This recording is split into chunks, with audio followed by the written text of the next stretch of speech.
ഗുരുതരമായ സാമ്പത്തിക പ്രതിസന്ധിയിൽ ഉഴലുന്ന പാകിസ്ഥാനിൽ പെട്രോൾ വില 400 രൂപയിലേക്ക് കുതിക്കുകയാണ്. പണപ്പെരുപ്പം വർദ്ധിക്കുന്നതിനിടയിൽ പാകിസ്ഥാൻ സർക്കാർ വീണ്ടും പെട്രോളിന്റെയും ഡീസലിന്റെയും വില വർദ്ധിപ്പിച്ചു. ഏറ്റവും പുതിയ അറിയിപ്പനുസരിച്ച് പെട്രോളിന്റെ വില ഇപ്പോൾ ലിറ്ററിന് 399.86 പാകിസ്ഥാൻ രൂപയിലും ഡീസൽ ലിറ്ററിന് 399.58 രൂപയിലും എത്തിയിരിക്കുന്നു. ഇതോടെ രാജ്യത്തെ ഇന്ധനവില 400 രൂപ എന്ന കടമ്പയ്ക്ക് അടുത്തെത്തിയിരിക്കുകയാണ്. പെട്രോൾ ലിറ്ററിന് 6.51 രൂപയാണ് പാക് സർക്കാർ വർദ്ധിപ്പിച്ചത്.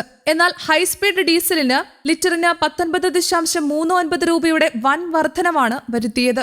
ഡീസൽ വിലയിലുണ്ടായ ഈ വൻ വർധനവ് ഗതാഗത വ്യവസായ മേഖലകളെ നേരിട്ട് ബാധിക്കുമെന്നും ഇത് കൂടുതൽ വിലക്കയറ്റത്തിന് കാരണമാകുമെന്നും വിദഗ്ധർ വിലയിരുത്തുന്നു. പശ്ചിമേഷ്യയിലെ സംഘർഷങ്ങളും ആഗോള വിപണിയിൽ ക്രൂഡ് ഓയിൽ വിലയിലുണ്ടായ വർധനവുമാണ് പാകിസ്ഥാനിലെ ഇന്ധനവില ഉയരാൻ കാരണമെന്ന് വിദഗ്ധർ ചൂണ്ടിക്കാട്ടുന്നു. ഈ വർധനവ് ഇതിനകം സാമ്പത്തികമായി ബുദ്ധിമുട്ടുന്ന ജനങ്ങളെ കൂടുതൽ ബുദ്ധിമുട്ടിച്ചേക്കാം. വർദ്ധിച്ചുവരുന്ന ഗതാഗത ചെലവുകൾ നിത്യോപയോഗ സാധനങ്ങളുടെ വില വർദ്ധിപ്പിക്കാനും സാധ്യതയുണ്ട്. കഴിഞ്ഞ 2 വർഷങ്ങളായി ആഗോളതലത്തിൽ നടന്ന പ്രധാന സൈനിക രാഷ്ട്രീയ സംഭവ വികാസങ്ങൾ ലോക സമ്പദ്വ്യവസ്ഥയെ ഗണ്യമായി ബാധിച്ചിട്ടുണ്ട്.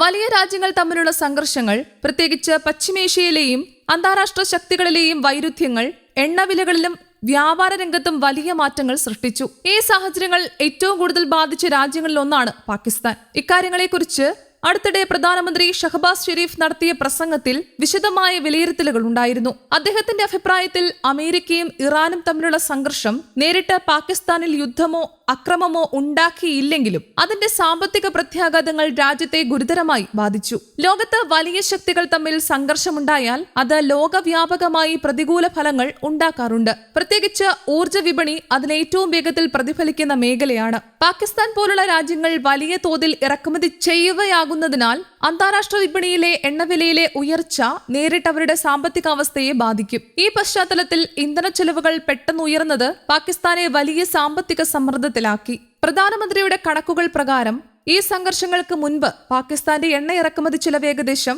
$300 മില്യൺ മാത്രമായിരുന്നു. എന്നാൽ ഇപ്പോഴത് ഏകദേശം $800 മില്യൺ ഉയർന്നിരിക്കുകയാണ്. ഈ വലിയ വർധനവ് രാജ്യത്തിന്റെ ധനകാര്യ സംവിധാനത്തെ ബാധിക്കുന്നതോടൊപ്പം വിദേശ നാണയ ശേഖരത്തിലും വലിയ സമ്മർദ്ദം സൃഷ്ടിക്കുന്നു. ഇതിന്റെ ഫലമായി സർക്കാർ ചെലവുകൾ നിയന്ത്രിക്കാനും പുതിയ സാമ്പത്തിക നയങ്ങൾ ആവിഷ്കരിക്കാനും നിർബന്ധിതരായി. ഇന്ധനവില ഉയരുന്നത് സാധാരണ ജനങ്ങളുടെ ജീവിതത്തെയും ശക്തമായി ബാധിക്കുന്നു. ഗതാഗത ചെലവ് വർദ്ധിക്കുകയും അതിന്റെ തുടർച്ചയായി സാധനങ്ങളുടെ വില കൂടുകയും ചെയ്യുന്നു. ഭക്ഷ്യവസ്തുക്കൾ മുതൽ ദൈനംദിന ആവശ്യങ്ങൾ വരെ എല്ലാറ്റിനും വില കൂടുമ്പോൾ ജനങ്ങളുടെ ജീവിത നിലവാരം താഴെ ഇറങ്ങുന്നു. ഈ സാഹചര്യത്തിൽ മധ്യവർഗവും താഴ്ന്ന വരുമാനക്കാരും ഏറ്റവും കൂടുതൽ ബാധിക്കപ്പെടുന്ന വിഭാഗങ്ങളാണ്. അതോടൊപ്പം രാജ്യത്ത് ഇന്ധന ഉപഭോഗം കുറയുന്നതും ശ്രദ്ധേയമായ പ്രവണതയാണ്. സാമ്പത്തിക പ്രതിസന്ധി നേരിടുമ്പോൾ സാധാരണയായി ആളുകൾ ചെലവുകൾ കുറയ്ക്കാൻ ശ്രമിക്കും. അതിന്റെ ഭാഗമായി സ്വകാര്യ വാഹനം ഉപയോഗം കുറയ്ക്കുകയും പൊതുഗതാഗത രംഗത്തിലേക്ക് ആളുകൾ മാറുകയും ചെയ്യുന്നു.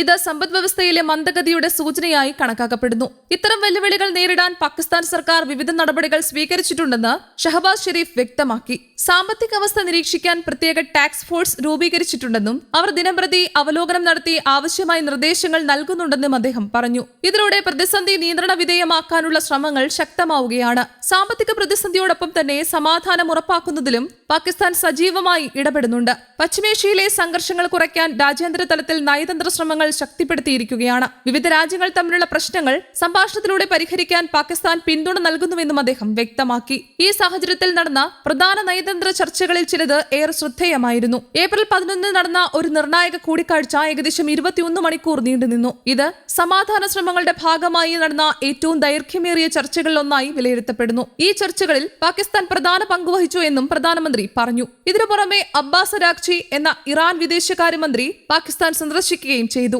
ഈ സന്ദർശനത്തിനിടെ അദ്ദേഹവും ഷഹബാസ് ഷെരീഫും തമ്മിൽ 2 മണിക്കൂറോളം നീണ്ടുനിന്ന കൂടിക്കാഴ്ച ഉണ്ടായി. വിവിധ മേഖലകളിൽ സഹകരണം ശക്തിപ്പെടുത്തുന്നതിനും സമാധാനപരമായ പരിഹാരങ്ങൾ കണ്ടെത്തുന്നതിനും ഈ ചർച്ചകൾ സഹായകരമായിരുന്നു. ഈ നയതന്ത്ര ഇടപെടലുകളുടെ ഫലമായി അമേരിക്കയും ഇറാനും തമ്മിലുള്ള സംഘർഷത്തിൽ ചില ശമനമുണ്ടായതായി റിപ്പോർട്ടുകൾ സൂചിപ്പിക്കുന്നു. വെടിനിർത്തൽ നീട്ടിയതും ഈ പ്രക്രിയയിലെ ഒരു പ്രധാന മുന്നേറ്റമായി കണക്കാക്കപ്പെടുന്നു. ഇതിലൂടെ ആഗോള സമാധാനത്തിന് ഒരു പ്രതീക്ഷ നൽകുന്നതായി വിലയിരുത്തപ്പെടുന്നു. പാകിസ്ഥാൻ ഇപ്പോൾ സാമ്പത്തികവും രാഷ്ട്രീയവുമായ വെല്ലുവിളികൾ നേരിടുന്നുണ്ടെങ്കിലും സമാധാനത്തിനും സ്ഥിരതയ്ക്കുമായി സജീവമായി പ്രവർത്തിച്ചുകൊണ്ടിരിക്കുകയാണ്. ഒരു രാജ്യത്തിന്റെ സാമ്പത്തിക വളർച്ചയ്ക്ക് സമാധാനം അനിവാര്യ ഘടകമാണ്. യുദ്ധങ്ങളും സംഘർഷങ്ങളും നിലനിൽക്കുന്നിടത്ത് വികസനം പ്രായോഗികമല്ല.